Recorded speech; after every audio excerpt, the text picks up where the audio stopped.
Ça m'a fait très plaisir d'avoir reçu cette invitation parce que ça m'a rappelé l'année 2004, la sortie de l'expertise collective INSERM sur l'évaluation des psychothérapies, à laquelle j'ai participé. Et beaucoup d'entre vous se souviennent de ce que ça a déclenché comme réaction jusqu'au ministre de la Santé qui avait dit la souffrance psychique ne se mesure pas, on ne peut pas évaluer les psychothérapies, ministre de la Santé, qui avait désavoué son institution de recherche nationale en enlevant le rapport INSERM du site du ministère. Et donc 12 ans après, je suis très agréablement surpris de voir qu'il y a un colloque sur l'évaluation qualitative des psychothérapies psychanalytiques. Donc quand on dit que rien ne bouge, que c'est impossible de progresser, etc., voilà, je trouve que c'est en tout cas bravo. Bravo pour ce questionnement, à la fois sur l'évaluation et à la fois sur l'aspect qualitatif. Et vous allez voir en fait que l'évaluation du médicament aujourd'hui se pose exactement les mêmes questions. Il y a une question d'évaluation qualitative de l'effet des médicaments, qu'ils soient anticancéreux, psychotropes, etc. Ça se pose exactement dans les mêmes termes. Alors, donc on va revenir, si vous voulez, il y a plein d'idées reçues et d'idées préconçues derrière l'évaluation des soins. Et donc il faut les mettre à plat pour voir comment penser l'évaluation de la psychanalyse, des psychothérapies psychanalytiques. Je ne suis pas psychanalyste, mais je sais qu'il y a des différences entre la psychanalyse, les psychothérapies psychanalytiques, etc., etc. Donc il faut mettre à plat tout ça pour pouvoir penser librement comment devrait-on évaluer les psychothérapies psychanalytiques et quelle serait la place des approches qualitatives là-dedans. Alors, premier point, pour être vraiment très synthétique, vous êtes au courant que la pensée médicale contemporaine est une pensée fondamentalement biologique qui s'est construite autour du XIXe siècle en France à partir de Claude Bernard. D'ailleurs, quand on forme les médecins aujourd'hui, j'ai calculé, on forme un médecin en premier et second cycle d'études médicales va avoir à peu près 600 heures de cours de biologie au sens large. Et j'ai demandé à mes étudiants la semaine dernière combien ils avaient d'heures de psychologie médicale. Ils m'ont dit 4. Voilà. Je ne dis pas ça pour vous faire plaisir, c'est juste voilà, c'est comme ça. C'est comme ça. Donc la pensée biologique sous-tend la pensée médicale au XXIe siècle.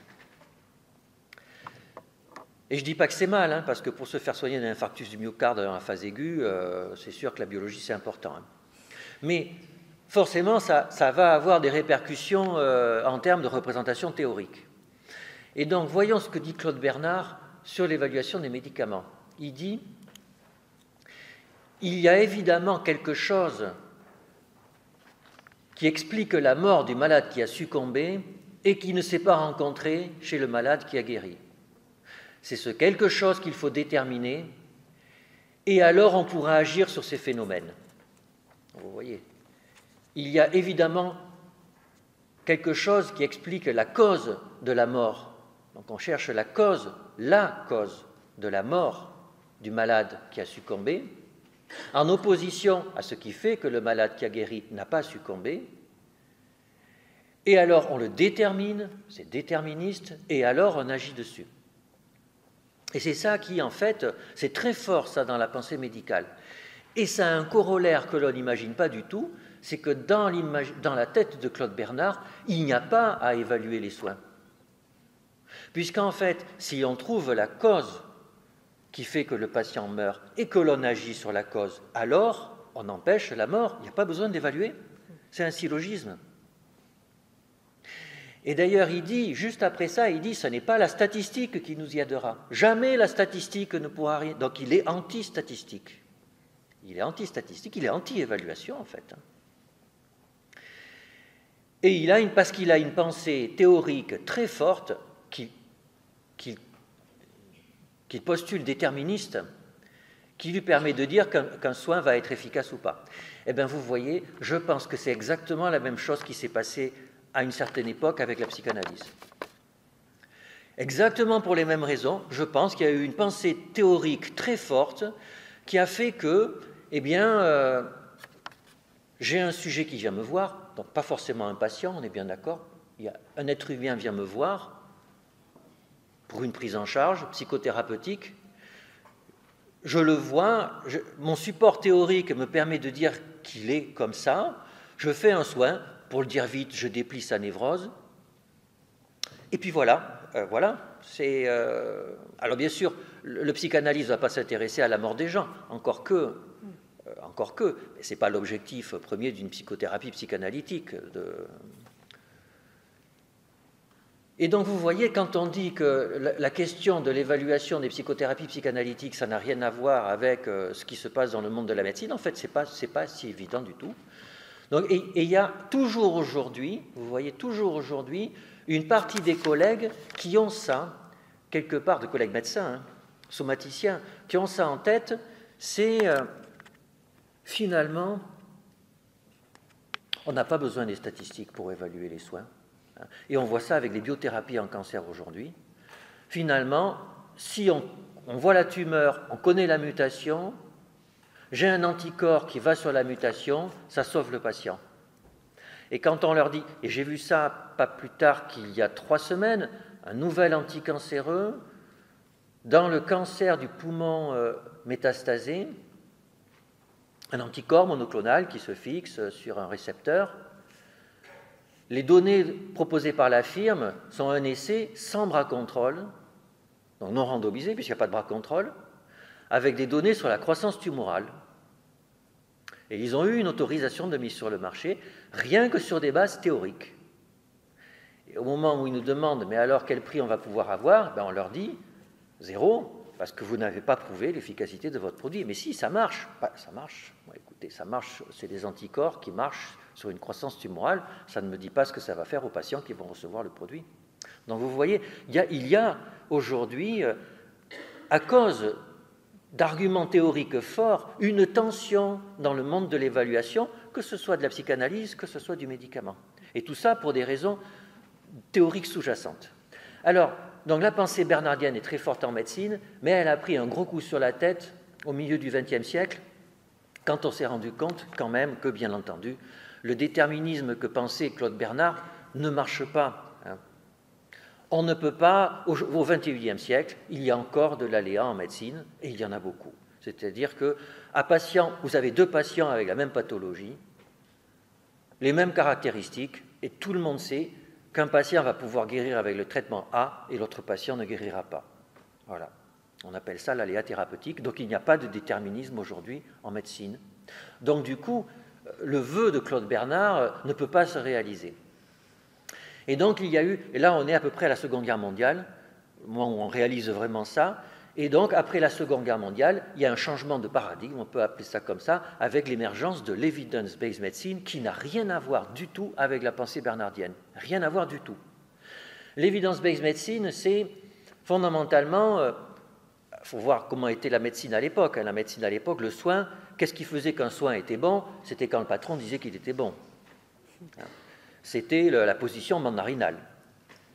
Et donc il y a des collègues, en particulier canadiens, qui se révoltent contre ça, et ils ont raison, et qui disent, pour s'en sortir, il faut faire des études, et ils vont utiliser une méthodologie développée par Fischer, un statisticien du début du XXe siècle. Il a travaillé en agronomie, où il tirait au sort les semences pour comparer leur qualité. Ils prennent la méthodologie, disent on va tirer au sort. Alors on pourrait d'ailleurs se demander pourquoi on tire au sort. C'est en fait l'argument, la raison méthodologique sous-jacente au tirage au sort est beaucoup plus compliquée que ce qu'on peut imaginer. On pourra en discuter si vous voulez, c'est très intéressant, mais c'est de la méthodologie statistique et puis c'est pas qualitatif. Donc ils se disent on va tirer au sort et on va regarder si les choses marchent ou pas. Et ça, c'est la révolution de l'evidence-based medicine. Il n'y a plus de considérations théoriques derrière. Alors, il y a toujours des considérations théoriques derrière les choses qu'on dit. Mais en tout cas, il y a une tentative de neutralité par rapport à la théorie qui sous-tend le soin. Et ça a eu un succès considérable, puisqu'aujourd'hui, en fait, l'évaluation du soin, hein, j'allais dire du médicament, mais l'évaluation, on en prend aux étudiants en médecine, le gold standard pour évaluer un soin, c'est l'essai thérapeutique randomisé. Et on le dit même pour les thérapies psychanalytiques. Et je pense que c'est pour ça qu'il y a marqué, en gros, qualitatif dans l'intitulé du colloque. Hein, c'est comme pour se positionner contre les approches violemment quantitatives et randomisées qui prédominent aujourd'hui. Alors, je vous ai dit, bon, donc l'essai randomisé, l'evidence-based medicine, les deux sont cousins germains, hein, evidence-based medicine et essai randomisé, c'est les deux miroirs, les deux côtés de la même pièce. C'est voulu comme une méthodologie neutre. Alors, bien sûr, ce n'est pas vrai. Bien sûr, rien n'est neutre. Où se situe l'absence de neutralité dans l'essai randomisé? Elle se situe à deux niveaux. Le niveau le plus évident, c'est le recours au placebo. Alors, tous les essais randomisés n'ont pas recours à un placebo, mais un grand nombre d'essais randomisés, encore aujourd'hui, à tel point que parfois, c'en est choquant en termes éthiques. Hein. Un antidépresseur aujourd'hui, un antipsychotique aujourd'hui, développé, doit être comparé à un placebo. Quiconque a vu un patient schizophrène en phase aiguë sait que donner un placebo, c'est quand même quelque chose qui pose problème, à tel point qu'on ne peut quasiment plus recruter de patients en France pour évaluer de nouveaux antipsychotiques. Ça n'est que dans des pays où le système de soins est rudimentaire et donc on peut inclure des patients qui, en fait, ou sont soignés dans l'essai ou ne seront pas soignés. Donc, le recours au placebo est quelque chose de très fort dans l'essai randomisé. Et souvent, d'ailleurs, ça pose des questions pour évaluer les psychothérapies, parce que les collègues demandent, mais alors, quel placebo de psychothérapie? Qu'est-ce que ça veut dire? Ça n'a pas de sens. Mais pourtant, on nous demande un placebo de psychothérapie. Non, ça n'a pas de sens, bien entendu. Parce que pourquoi le placebo dans l'essai randomisé? Parce que c'est un compromis avec l'approche bernardienne. On n'a pas pu changer comme ça, brutalement, de Claude Bernard à une approche totalement neutre. Ce n'était pas possible. Donc on a mis un placebo parce que quand vous vous comparez à un placebo, si vous êtes supérieur au placebo, eh bien, vous pouvez affirmer qu'effectivement, votre produit fait bien quelque chose en dehors de l'effet global de la prise en charge. Et donc, c'est la substance pharmacologique qui agit et qu'elle agit sur le corps humain.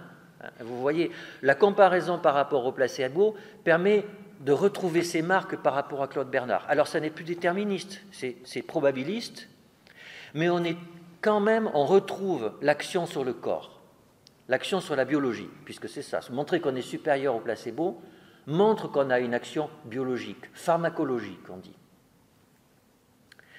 Alors, bien entendu, comme la biologie n'est pas la seule théorie qui permet d'expliquer qu'un patient va mieux, eh bien, il y a là un problème de conflit d'intérêts, c'est-à-dire que imposer une comparaison à un placebo quand le soin ne se revendique pas dans le cadre d'une pensée biologique, alors il y a quelque part un choc entre une exigence méthodologique et une théorie sous-jacente aux soins. Et c'est pour ça que, naturellement, ça n'a pas de sens de demander à comparer une psychothérapie à un placebo. Ça n'a pas de sens. C'est pas pour ça qu'il ne faut pas faire d'essais randomisés, bien entendu. On peut comparer à autre chose, mais pas à un placebo. Un placebo de psychothérapie n'a pas de sens. Alors vous me direz, oui, mais pourquoi, est-ce que c'est complètement idiot de comparer les médicaments à un placebo? Non, il y a un intérêt sociologique. Il y a un intérêt sociologique, c'est que le fait de montrer qu'on est supérieur à un placebo permet socialement de montrer que le soin ne relève pas du charlatanisme pur et simple. Et en fait, c'est ça.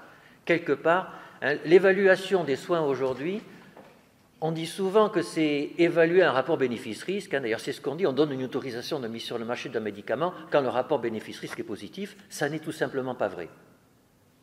Ça n'est pas vrai. Pourquoi? Parce que prenez un médicament dans l'acné, vous savez, le Roaccutane, c'est un médicament très puissant dans l'acné, il peut donner une hépatite fulminante une fois tous les 100 000 cas, et puis même il donne des troubles psychiatriques de façon pas complètement rare, mais pas négligeable. Comment voulez-vous comparer le bénéfice qui est de guérir une acné sévère à un risque qu'il y ait une hépatite fulminante. Ça n'a aucun sens. Enfin, personne ne peut rationnellement comparer ces deux choses. Donc on ne peut pas évaluer le rapport bénéfice-risque d'un soin, le comparer rationnellement. Et d'ailleurs, à l'autorisation de mise sur le marché, l'évaluation du rapport bénéfice-risque, c'est un vote qui le fait. C'est un vote. Ce n'est pas un outil statistique. Premier point. Deuxième point, même le bénéfice, il est, comme on va le voir dans 5 minutes, le bénéfice, c'est sur des critères. Je vous ai parlé du cancer. On compare aujourd'hui les anticancéreux sur des temps jusqu'à progression de la maladie. Mais qu'est-ce que ça veut dire que la progression de la maladie pour un patient? Est-ce que c'est ça vraiment qu'il attend du traitement qu'on va lui donner? Donc on voit bien que ce n'est pas ça la question. Non, la question c'est que je peux affirmer que je ne relève pas du charlatanisme. Or, il faut se souvenir que la médecine a terriblement souffert pendant des milliers d'années du charlatanisme. Et encore aujourd'hui, il y a des gens qui meurent parce qu'ils se font embringuer par des gourous qui proposent des soins complètement fous pour soigner leur cancer. Ça existe encore aujourd'hui. Donc oui, aujourd'hui, l'évaluation du soin repose sur une comparaison à un placebo pour lutter contre le charlatanisme. Premier point d'absence de neutralité. Deuxième point d'absence de neutralité, et il est bien connu aussi, c'est que le recours à l'essai randomisé impose d'avoir un regard statistique sur l'efficacité. Alors, regard statistique qui fait que dit le résultat de l'essai randomisé?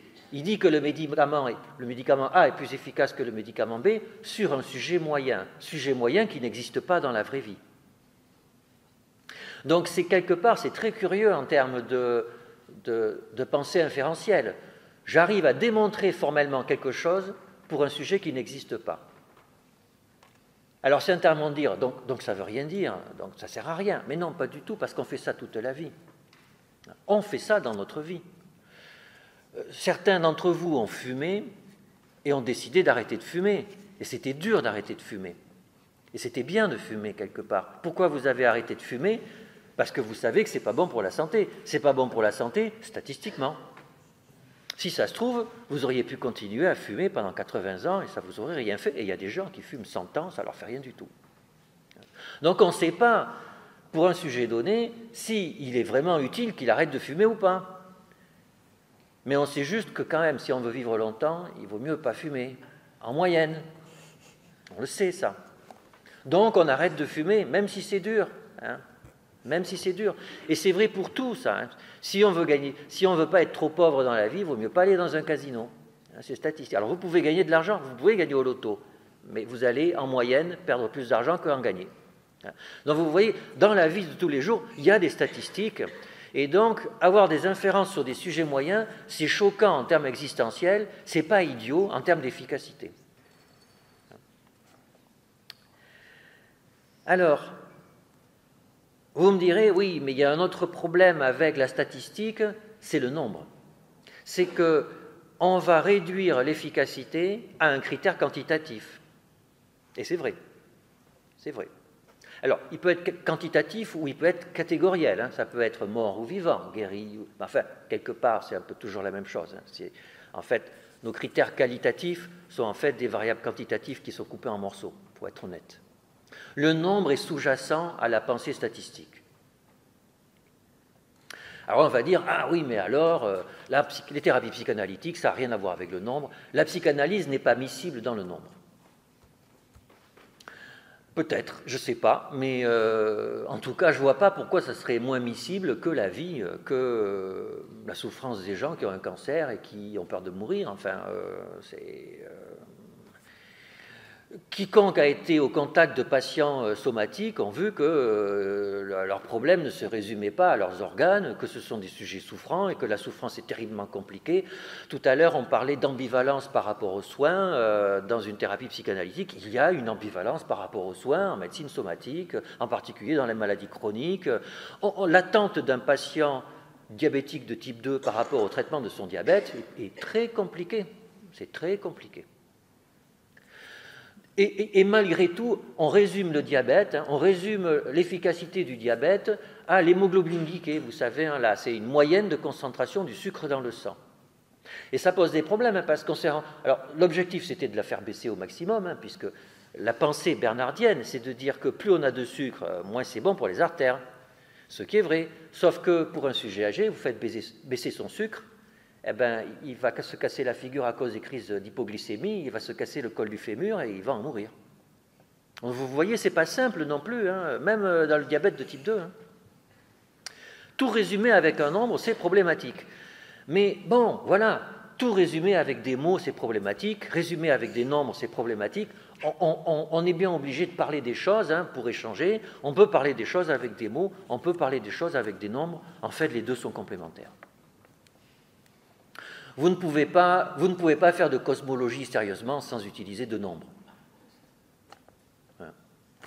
Et pourtant, il y a 2500 ans, ils n'imaginaient pas ça du tout. Hein, et même Kant, il disait que la cosmologie, c'était inaccessible à l'être humain. Hein, c'était quelque chose qu'on pouvait penser, mais pas expliquer. Enfin, un truc comme ça. Donc vous voyez, en fait, les nombres peuvent être utiles. Et entre nous, je suis persuadé que les nombres seront utiles à la psychanalyse. Que les mots, bien entendu, sont utiles à la psychanalyse. Mais les nombres aussi, il n'y a pas de raison. Vous savez, ce sont des symboles et c'est utile pour communiquer, ni plus ni moins. Alors donc, en tout cas, c'est vrai que les essais randomisés ne sont pas neutres et qu'il faut gérer cette absence de neutralité, que cette absence de neutralité a un positionnement très particulier quand on évalue les thérapies psychanalytiques, en particulier du fait de l'implicite sous-jacent aux essais randomisés qui est que la pensée biologique et la pensée dominante. Alors, la bonne nouvelle pour vous, c'est qu'aujourd'hui, beaucoup de personnes, dans le monde du soin en général, pointent du doigt les limites des essais randomisés, les limites en particulier, et puis en général des approches quantitatives. Donc ce n'est pas que dans le domaine des psychothérapies, c'est dans le domaine du soin en général. Pourquoi on pointe les limites des essais randomisés? Pourquoi? Parce que, oui, je vous ai dit que montrer que sur le sujet moyen, le soin était efficace, c'était bien, sauf qu'à la fin, on ne voit plus que des sujets moyens partout. Et donc ça, c'est problématique parce qu'on oublie qu'en fait, qu'on peut fumer toute une vie sans avoir un cancer du poumon. On oublie qu'un sujet qu'on a en face de soi, eh bien, en fait, on ne sait pas. Il a un cancer qui est grave, immédiatement, on pense à la médiane de survie, mais en fait, on n'en sait rien, on ne sait pas quand il va mourir. Et c'est quand même important que le patient sache qu'on ne sait pas combien de temps il en a, pour combien de temps il en a. Parce que sinon, bien sûr, quand on donne la médiane, on enferme les gens dans quelque chose d'autoréalisateur, alors je vais mourir là. Donc ça, il y a quand même une espèce de totalitarisme du sujet moyen, que les gens commencent à ne plus supporter.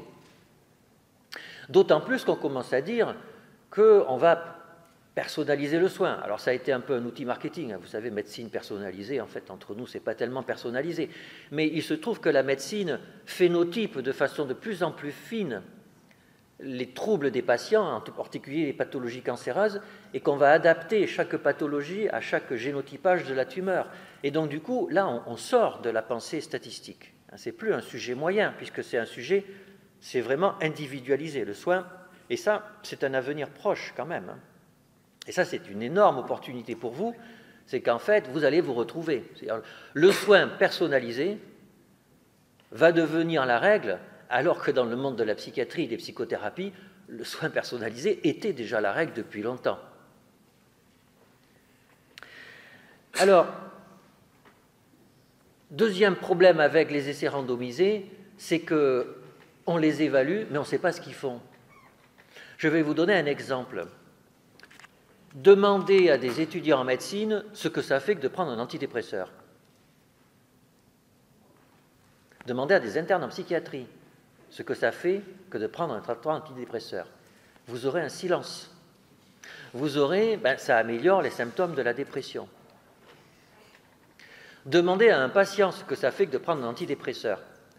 Et là, je rejoins les approches qualitatives. Il va vous dire, avant, les émotions s'accrochaient à moi, je ne pouvais pas m'en défaire. Maintenant, elles sont à distance. C'est comme s'il y avait une vitre insonorisée entre les gens et moi. Oui, ça n'a rien à voir avec de dire que vous améliorez le score sur d'une échelle de dépression. Ça n'a rien à voir. Ça ne veut pas dire que l'échelle n'est pas utile. Hein. Ça dit autre chose. Et ça dit d'ailleurs plein de choses. Ça dit que les antidépresseurs ne sont pas des antidépresseurs. Ça ne lutte pas contre la dépression. Ça protège les gens de leurs émotions. Ça émousse les gens, ça émousse leurs émotions, ça les protège. Donc, et on a en même temps l'effet indésirable dans l'effet thérapeutique. Et ça, vous voyez, l'essai randomisé ne le dit pas, et du coup, on ne l'enseigne pas. Ce qui est quand même un problème, c'est un problème majeur. Hein. On ne sait pas ce que font les médicaments à nos patients.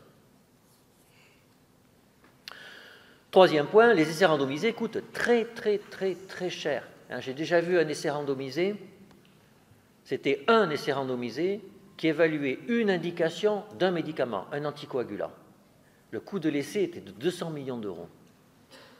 200 millions d'euros, il est possible que l'on n'ait pas autant d'argent pour évaluer toutes les psychothérapies sur toute la planète en une année. Donc ce n'est pas raisonnable. Vous voyez, on ne peut pas dépenser autant d'argent pour évaluer certains soins et à n'avoir quasiment pas d'argent pour évaluer des soins qui sont très largement utilisés. Donc vous voyez, il y a des limites aux essais randomisés, et ces limites sont des limites qui dépassent très largement le cadre des psychothérapies et qui sont sur la place publique. Alors, j'en arrive à la fin de ma présentation. Qu'est-ce qu'il faut proposer en pratique pour évaluer des psychothérapies psychanalytiques? Alors, premier point, il faut dire ce que c'est qu'une psychothérapie psychanalytique. Et il y en a de plusieurs types, et elles ne sont pas réalisées tout à fait de la même façon dans tous les pays. Eh bien, il faut le dire. Alors, quand on dit ça, les collègues disent « Ah oui, mais alors vous voulez qu'on protocolise nos soins, mais nos soins, ils ne sont pas protocolisables, tout est singulier. » C'est pas vrai.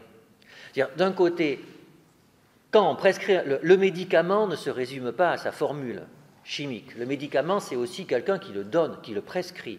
Un médicament n'est pas aussi efficace quand il est prescrit par le médecin A et pas par le médecin B. C'est une évidence de la vie de tous les jours. Quand on évalue un médicament, on n'évalue pas la façon que le médecin a de le prescrire, à tel point qu'on sait très bien que les médicaments n'ont pas la même efficacité dans les essais thérapeutiques et dans la vraie vie, parce qu'ils ne sont pas prescrits de la même façon. Donc vous voyez, la singularité du soin existe dans le soin somatique aussi, et elle existe dans les psychothérapies aussi, mais il y a des régularités quand même dans les prises en charge, dans les psychodrames, dans les thérapies en face à face, dans les cures types, il y a des régularités. Les choses se déroulent plus ou moins d'une certaine façon au cours du temps et en fonction de l'évolution des patients. On est bien d'accord, hein? Peut-être non, peut-être pas, mais oui. Je sais parce que j'ai déjà parlé avec des collègues. Donc, et ça c'est vraiment quelque chose d'important, il faut dire qu'est-ce que c'est qu'une psychothérapie psychanalytique. 2, alors ça a été dit, et ce n'est pas évident, à qui c'est destiné? Oui, ce n'est pas évident, d'accord.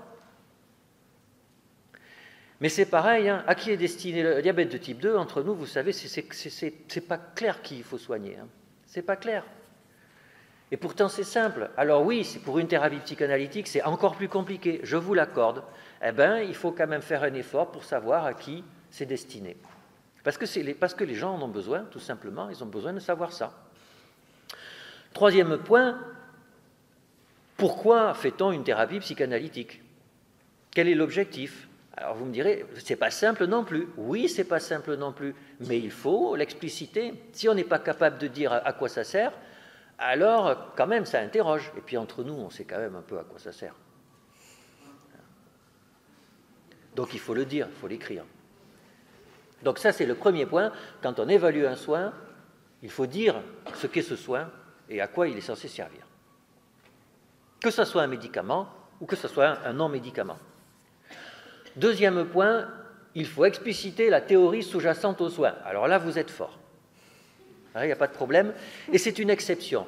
Dans le domaine des soins non médicamenteux, dans le domaine des soins non biologiques, il y a très peu de soins qui ont un background théorique bien explicité. Moi, j'en connais deux essentiellement. Hein, c'est la psychanalyse et l'acupuncture. D'ailleurs, entre nous, il y aurait beaucoup à étudier pour savoir vous voyez, comment évaluer l'acupuncture et comment évaluer les thérapies psychanalytiques. En fait, il y a vraiment des points communs dans le fond. Donc, le background théorique, très bien. Ça, c'est un point très important en votre faveur. Très important. Même s'il n'y a pas qu'une théorie, je suis au courant. Hein. Mais quand même. Troisième point, qu'est-ce qu'il faut faire pour évaluer une thérapie? Il faut essayer d'étudier ce que ça fait aux patients. Et c'est là que vont intervenir les études qualitatives. Hein.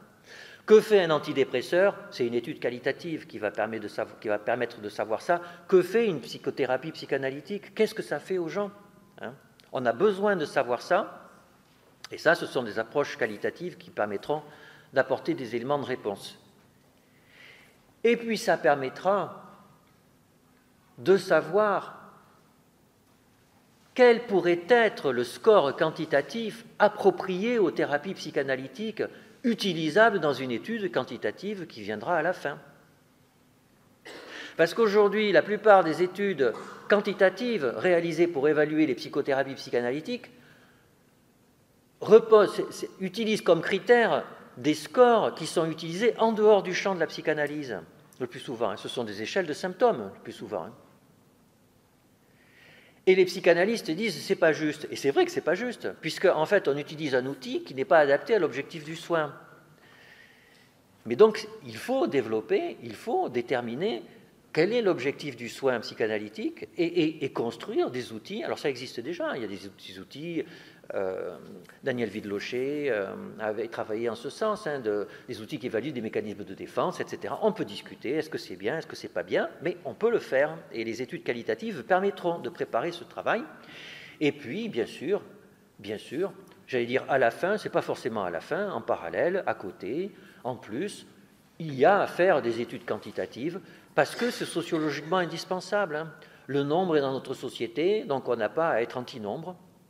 Il faut aussi recourir à des études quantitatives. Alors en plus, ça a déjà été fait, hein. Il y a déjà plein d'essais randomisés qui ont été faits pour évaluer des thérapies psychanalytiques, et ça marche. Et il y a même des méta-analyses, hein. Vous savez, une méta-analyse de ces essais randomisés parue dans le JAMA, the Journal of the American Medical Association, une revue hyper prestigieuse, avec un éditorial, hein, c'était il y a 6 ans, quelque chose comme ça, qui montre que les thérapies psychanalytiques sont efficaces. Donc déjà, vous avez cette partie du problème qui est réglée, mais ça ne suffit pas les essais randomisés, il faut aussi faire des études de cohorte, il faut suivre des patients en thérapie psychanalytique, il faut suivre leur évolution dans le but de déterminer quels sont les types de patients qui répondent le mieux à quel type de prise en charge, qu'est-ce qui fait qu'à tel moment, tel patient va mieux, qu'est-ce qui s'est passé, hein. Alors le qualitatif peut aider, le quantitatif aidera. Bon courage.